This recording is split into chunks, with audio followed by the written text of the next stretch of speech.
welcome to our Brave New World rubric analysis. So the question or the statement that we've been given was text represent individual, shared or competing political perspectives, ideas, events or situations.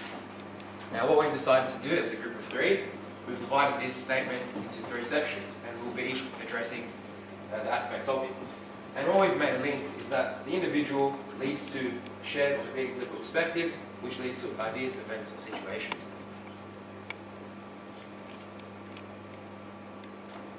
Okay, so for my part, the individual, I believe that Bernard Marx is a very prominent character, not only because of his physical features, but then because of his awareness and knowledge. So this can be seen through a conversation between, in this episode where he feels very disconnected from the Orgy Porgy or the community service. So, a quote, he had emerged from the crimson twilight into the common electric glare with an intensified self-consciousness intensified with agony. So another prominent character is John Savage.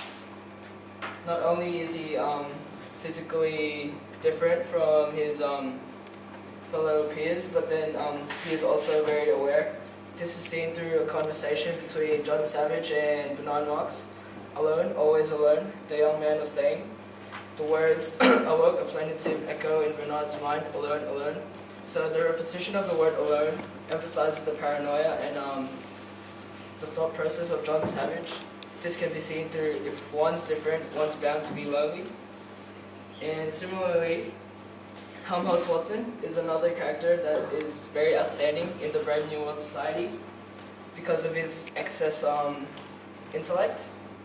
So this can be seen through, did you ever feel as though you had something inside you that was only waiting for you to give it a chance, some sort of extra power?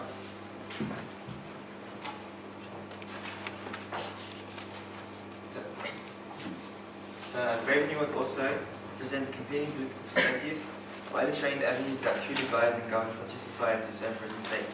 In such a manner, Aldous Huxley explores the avenues that underpin social stability, stating that, and just paraphrasing, no civilization can exist without social stability. However, social stability cannot exist without individual stability. It is this very notion that lies directly to Huxley's own political views, which are underlined as follows. For a state to be stable, individuality must be stable. Brave New World is a utopian society, but in such a society, certain factors underpin individuality and its own political dogma. In our current society, individuals can be chaotic and violent, but Huxley states that they don't know what's good for them. In this way, Huxley explores and reveals that a leader in the image of Henry Ford must take over and teach the people what is good, and in doing so create a more stable state, free from its own political dogma. This is evident in the 5th chapter where the president stood up and made the sign of the T. The symbol T, which is a representation of the cross, which is the crucifixion of Christ, makes a direct link to Huxley. Direct link to Henry Ford's Model T, which is a car that was made to be affordable for the all people. So in this Brave New World, people are themselves mass-produced and are made so that they feel the needs of society and social order. This creates a conditions citizens to know what is good, and as a result, the individual is stable, making the state free from its political dogma. But as we've seen from characters, in this society, it may be. Sorry, just that's already that's one question. So now an idea that's heavily relevant in Brave New World is Soma. So obviously Soma encompasses the whole notion of the book and Aldous Huxley's intentions of the book, and its effects are seen on all the characters throughout the book. So there's a quote from here that says, "Lenina was left to face the horrors of Malpais unaided." This was when Lenina went with Bernard to Malpais, and she saw Linda, and she was obviously disgusted by her appearance. So obviously Huxley's use of illusion of Soma as an aid. So it's pretty much seen as a resort to when you have issues or emotional change. So this Soma produces a manufactured joy, as you may have heard, and it indicates an excessive reliance on the drug, obviously. So Huxley's intentions produce a dehumanized life, which also links to Jose's point of political perspectives and the impact on the individual. So all these intertwine together to show like a main idea that encompasses a society and controls a society in a way. Therefore, this idea influences the situations and events in Brave New World. In the latter part of the book, there's a riot that goes on, and there's people are just given soma tablets, just to control the situation. The idea of science as a control. Jose used this quote as well to show the political perspectives in the book. No social stability without individual stability. So Huxley pretty much welds the contrast between the social aspect of a community and the individual aspect of a person himself.